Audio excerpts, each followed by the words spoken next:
Hi, it's Patrick Hutzel from IntensiveCareHotline.com, where we instantly improve the lives for families of critically ill patients in intensive care, so that you can make informed decisions, have peace of mind, real power, real control, and so that you can influence decision making fast, even if you're not a doctor or a nurse in intensive care. In the last blog I talked about how to stay positive when your critically ill loved one is on the ventilator with tracheostomy for many weeks.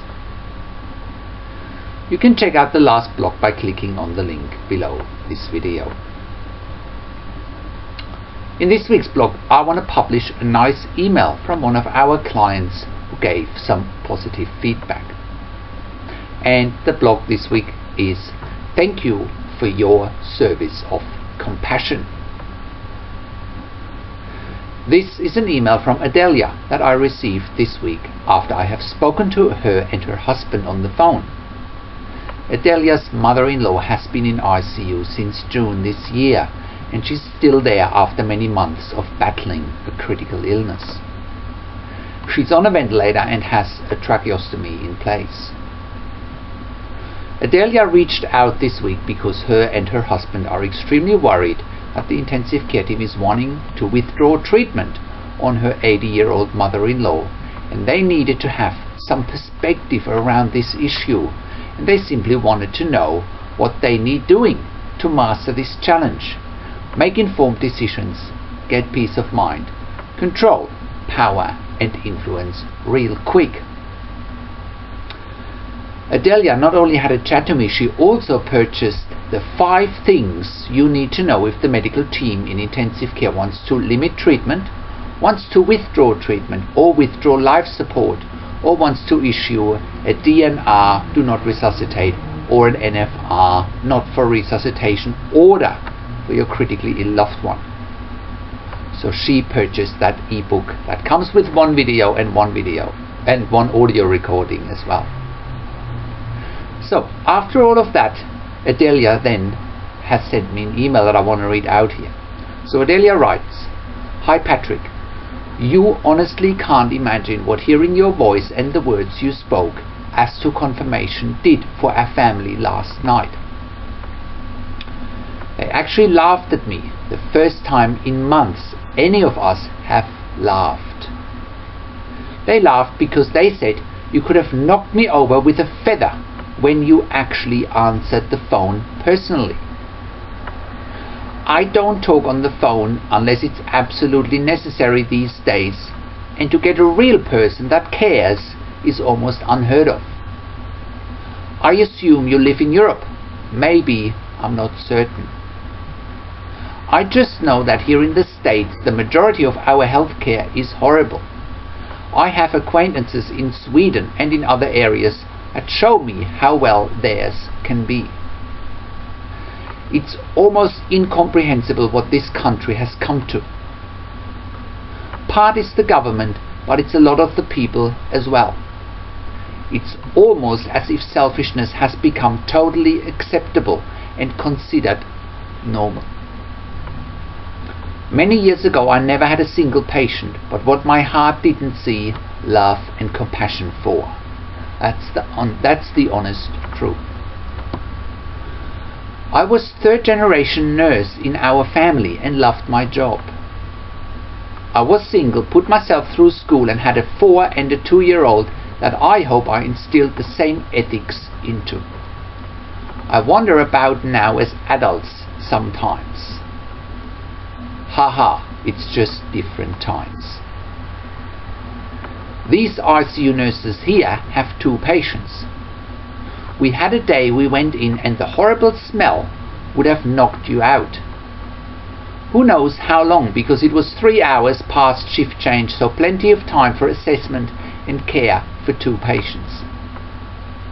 It was actually my mother-in-law's drains, of course, had come open.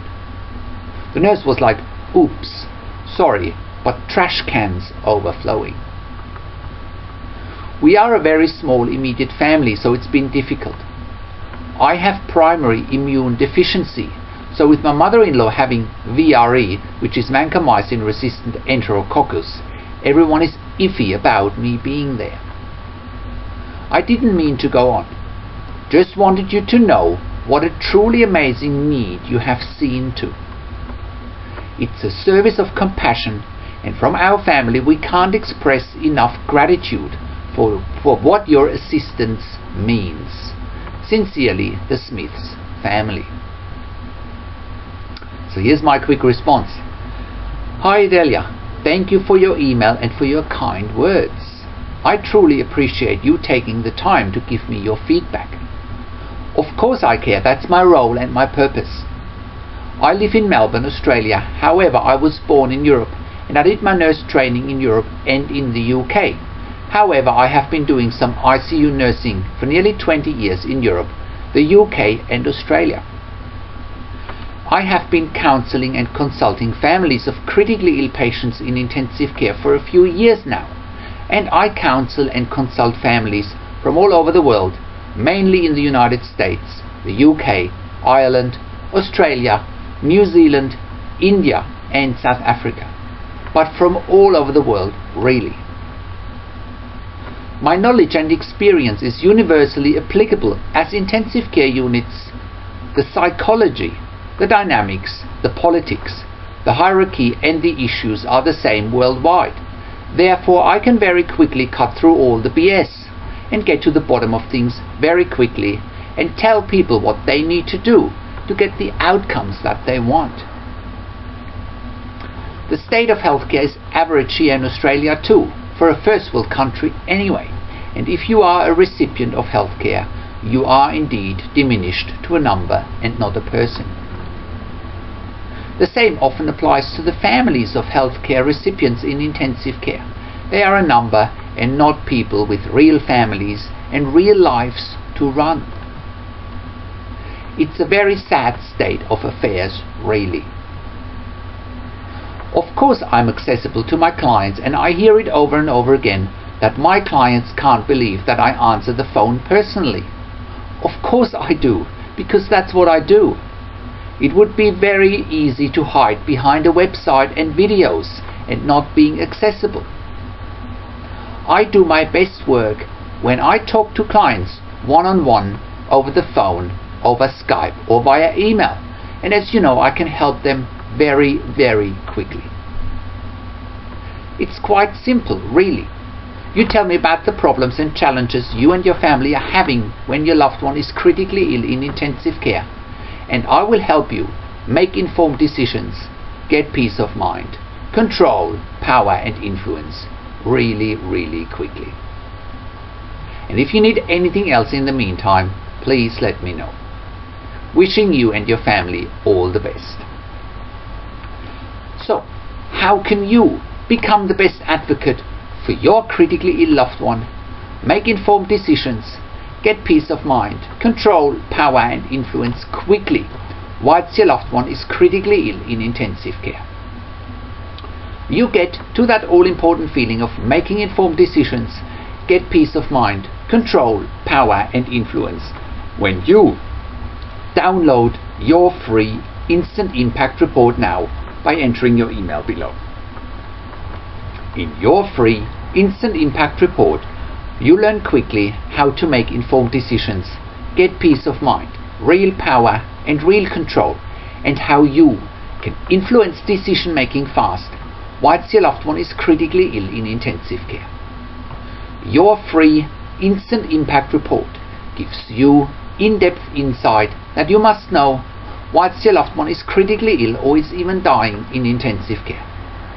Sign up and download your free Instant Impact Report now by entering your email below.